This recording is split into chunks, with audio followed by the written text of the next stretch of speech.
নমস্কার। আজকে আমি ই কমার্স প্রজেকশনে রয়েছি গত 1 বছর হয়ে গেছে।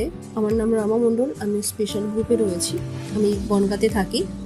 তো ই কমার্স প্রজেকশনে আমি এই যে গত 1 বছর হয়ে গেছে, আমি সফটওয়্যার পেয়েছি গত 2024-এর জুনে আমি সফটওয়্যার গ্রিন করিয়েছি।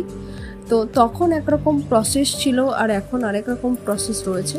তো আমি কিছু কথা আমি বলতে চাই। অনেকেই জানতে চেয়েছেন যে স্পেশাল গ্রুপে কীভাবে চান্স পাওয়া যায় কিংবা কী করতে হয়, সেটা আমি বলতে পারবো না, কিন্তু আমার কাজের অভিজ্ঞতাটা আমি শেয়ার করতে পারি। মানে আমি কি কাজ কিভাবে করতাম। দেখুন, ফার্স্ট যখন আমি ই কমার্স প্রজেকশনে এসেছি, তখন ই কমার্স প্রজেকশনটা সেই সময় থেকে এই পর্যন্ত আমি কিন্তু প্রত্যেকটা ক্লাসে আমি ডায়েরি পেন অবশ্যই ইউজ করতাম। এটা হচ্ছে ফার্স্ট ডে থেকেই আমি করেছি। আর প্রথম থেকেই আমার ই কমার্স প্রজেকশনের উপরেই একটা অন্যরকম ভালোবাসা, অন্যরকম একটা ভালো লাগার জায়গা ই কমার্স প্রজেকশন। তো প্রথম থেকেই আমি যে কন্টেন্টগুলো প্রমোট করতাম সেটা কিন্তু ওইভাবে করতাম না। বেসিক্যালি স্যার যে কন্টেন্ট দিতেন আমি তার উপর একটু মডিফাই করে স্যারের থেকে চেক আউট করে নিতাম যে আমি যেটা করছি এই নতুন আরেক রকমভাবে কন্টেন্ট বানালাম, সেটা সঠিক হচ্ছে কি না। তখন তো এইভাবে এখন যেমন আমরা ব্যানার পোস্টার এগুলো তৈরি করি, তখন তো আর ওইভাবে তৈরি করতাম না।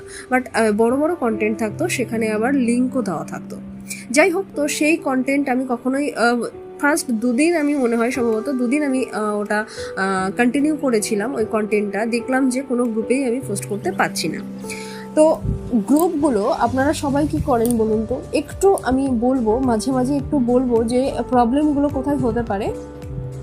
বিভিন্ন গ্রুপগুলো আপনারা ফলো করবেন, দেখবেন ওই গ্রুপও আপনার একটা ইনস্টিটিউট, মানে গ্রুপ থেকেও আপনি অনেক কিছু শিখতে পারবেন। কারণ কি, ওখানে প্রচুর রকম পোস্ট হয়, পোস্ট করা যায়, কোন পোস্টে কত কমেন্টস আছে, কেমন গ্রুপে পোস্ট করলে কতক্ষণ পর তার ভিউজ কেমন আসে, তার কমেন্টস কেমন পড়ে, অনেক কিছু চেক আউট করে ওটা কিন্তু পোস্ট করতে হয়, আমাদের প্রমোট করতে হয়। তো আমি করতাম কি, আমি টাইপিং করতাম। ঠিক আছে, আমি যেমন রাইট সামথিং থাকে, বিভিন্ন গ্রুপে যে রাইট সামথিং কথাটা লেখা থাকে, সেখানে গিয়ে আমি টাইপ করতাম।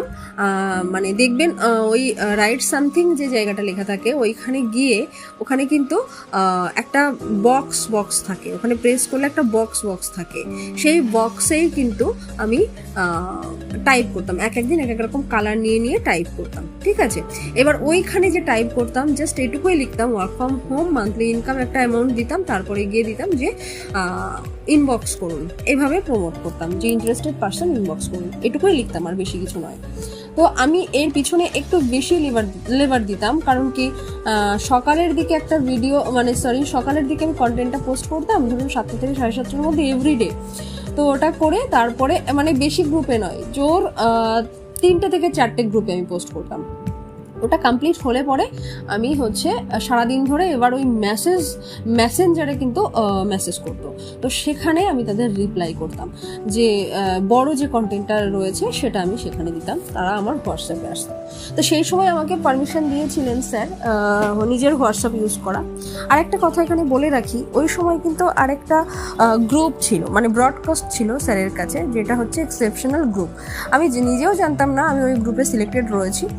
এখন যেমন ধরুন লাইভ ক্লাস চলাকালীন যখন দেখবেন স্যার বিভিন্ন কিছু মেটেরিয়ালস আমাদের সেন্ড করে, তখন তো আমরা গ্রুপগুলো দেখতে পাই স্যারের স্ক্রিনে।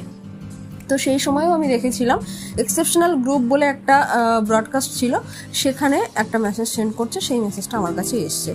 এমনকি স্যার ওখানে বলেও ছিলেন যে কারা কারা এক্সেপশনাল, মানে কিছু মানুষ আছে তাদেরকে স্যার আলাদাভাবে রেখেছেন, তারা এক্সেপশনাল গ্রুপে রয়েছেন, তাদের কাজটা ভালো হচ্ছেন। স্যার কিন্তু স্যারের কাছে স্যারের আমি পরিচিত নই, আমার বাড়ি বনগাঁতে, স্যারের বাড়ি কোথায় দমদম, কতটা ডিস্টেন্স আমি স্যারকে কখনোই ফেস টু ফেস দেখিনি। অনেকে এখানে রিয়েল অর ফেক নিয়ে অনেক কথা বলেন আপনারা, আমি তাই জন্যই এই কথাটা, আমার কাজের অভিজ্ঞতাটা আমি শেয়ার করতে চাইছি, যে আপনারা বুঝুন এটা রিয়েল অর ফেক কোনটা। তো আমি ওই গ্রুপ থেকেই কিন্তু আমাকে পারমিশন দেওয়া হয় যে এবার থেকে তুমি তোমার নাম্বারটা ইউজ করতে পারো, হোয়াটসঅ্যাপ নাম্বার। তো আমি সেই সময় থেকে হোয়াটসঅ্যাপ নাম্বার ইউজ করি। সেই কিছুদিনের মধ্যেই আমার বিলাইন হয়ে গেছিলো 52 জন। 52 জনকে আমি সফটওয়্যার দিয়েছিলাম, আমার সফটওয়্যারের সাথে লিঙ্ক ছিল। সেই সময় প্রসেসটা অন্যরকম ছিল, এখন কিন্তু অনেক চেঞ্জেস এসছে। যাই হোক, তো তারপর কন্টিনিউ প্রসেসে আমি কাজ করতে থাকি। নভেম্বরে আমার হোল লাইফ ওনারশিপ কমপ্লিট হয়। মানে ই কমার্স প্রজেকশন যাই হয়ে যাক, যদি আমি একদিন কাজ না করতে পারতাম তাহলে কিন্তু আমার ওই প্রবলেম হতো, মানে কিছু একটা প্রবলেম হতো, মনে হতো আমি বোধহয় কিছু করিনি। ঠিক আছে, তো এই ই কমার্স প্রজেকশনটা এমনই একটা জায়গা। তারপরে স্যালারি একদিনও, মানে একটা এমনও মাস ছিল না যে আমি স্যালারি পাইনি। স্যালারি আমি প্রত্যেক মাসে পেয়েছি। তবে এখানে একটা কথা বলে রাখি, আমি স্যারকে কখনোই এটা কেন হচ্ছে না, ওটা কেন নয়, এটা কেন নয়, এইরকম কোনো টেক্সট করিনি, কোনো মেসেজ করিনি। এটা কেন নয়, ওটা কেন নয়, এটা কেন লেট হচ্ছে। 2 দিন অ্যাকাউন্ট সাসপেন্ড হয়ে গেল, তার মানে কেন হলো, লগ ইন করা যাচ্ছে না, কেন করা যাচ্ছে না, সঙ্গে সঙ্গে মেসেজ, সঙ্গে সঙ্গে ফোন, এটা প্রবলেম হচ্ছে, এটা প্রবলেম হচ্ছে। ম্যাক্সিমাম মানুষ এটা করে থাকেন। একটু ওয়েট করতে হবে।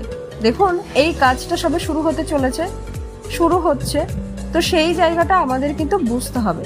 যার জন্য আমরা কিন্তু সঙ্গে সঙ্গে একটা প্রবলেম হলেই কিছু বলতে যাবো না, অন্তত 2 দিন ওয়েট করব, বিষয়টাকে বোঝার চেষ্টা করব, স্যারের অ্যান্সারের অপেক্ষায় থাকবো, যেটা আমি করতাম। বিভিন্ন ক্লাস, প্রত্যেকটা ক্লাস যে কনসেন্ট্রেটলি ক্লাস করবে সে কখনো তার কাছে এই ই কমার্স প্রজেকশন দূরবদ্ধ হতে পারে না। এটা আমার অভিজ্ঞতা, বারবার বলছি, আজকের ভিডিওটিতে আমি আমার অভিজ্ঞতা কিন্তু শেয়ার করছি। ঠিক আছে, ভিডিওটা হয়তো একটু বড় হতে পারে। আর যে ভিডিওগুলো page, Facebook page, YouTube, Telegram channel, WhatsApp, যেখানে যেখানে পাবেন স্যারের ভিডিও, আমাদের হেল্প আর্নিং চ্যানেল রয়েছে, প্রত্যেকটা জায়গায় কিন্তু আপনারা ভিডিও লাইক, কমেন্ট, শেয়ার অবশ্যই করবেন আর ফুল ওয়াচ করবেন ভিডিও। জাজমেন্টটা অ্যাকচুয়াল কিভাবে হয় সেটা আমরা কেউ বলতে পারি না। স্যার যে কিভাবে জাজমেন্ট করেন সেটা আমরা কেউ বলতে পারি না। আর স্যালারি, আমি বললাম যে প্রত্যেক মাসে স্যালারি পেয়েছি এবং ভালো অ্যামাউন্টের স্যালারি কিন্তু পাচ্ছি কন্টিনিউ। এটা মানে আমাদের সবাই যে বলছে যে আমি স্যালারি পাইনি, কিন্তু কেন পাইনি তাদের কারণটাও আগে দেখতে হবে। তারা কতটুকু কাজ করেছে, ঠিক আছে, তারা কতটা লেবার এখানে, কতটা এফোর্ট এখানে দিয়েছে, কতটা কাজ করেছে, এটা দেখতে হবে। তো স্যালারি পেতে গেলে ভালোভাবে কাজ তো অবশ্যই করতে হবে। আর যারা স্যালারি পায়নি বলে বলছেন কিছু সংখ্যক, সেটা হাতে গোনা কয়েকজন, তাছাড়া ম্যাক্সিমাম তো স্যালারি পেয়েছেন। তো তাদের মধ্যে বললাম কাজ হয়নি ঠিকঠাক, কিংবা কিছু আপনাদের আইএফএসসি কোড কিংবা অ্যাকাউন্ট কিছুতে প্রবলেম রয়েছে। যাই হোক, সেটা অন্য কথা, সেটা সলভ হয়তো হবে। আর খুব ভালোভাবে কাজ করতে হবে, খুব কনসেন্ট্রেটলি কাজ করতে হবে, খুব মনোযোগ দিয়ে ক্লাসগুলো করতে হবে, একটা ক্লাসও মিস করলে চলবে না। এটুকু আমার ব্যক্তিগত কথা, ব্যক্তিগত অভিমত শেয়ার করলাম। আর প্রত্যেকটা ভিডিও, যারা ভিডিও দেখছেন, প্রত্যেকটা ভিডিওস কিন্তু ভালোভাবে ওয়াচ করতে হবে, তারপর কমেন্ট করতে হবে। ভিডিওটা আপনি ওয়াচ করলেন, ওয়াচ করে সেই ভিডিও থেকে কি বুঝলেন আপনার মতামত সেখানে জানাতে হবে। ঠিক আছে, আজকে এই পর্যন্তই বললাম। নেক্সট টাইম আরও অনেক কিছু বলবো, আর অবশ্যই স্ক্রিনে আমি কিছু দেখাতে চাইবো, সেটা নেক্সট ভিডিওগুলোতে আসছে। আপনারা অবশ্যই ভিডিওগুলো কন্টিনিউ করুন, তাহলে আপনারা কিন্তু অনেক কিছু বুঝতে পারবেন।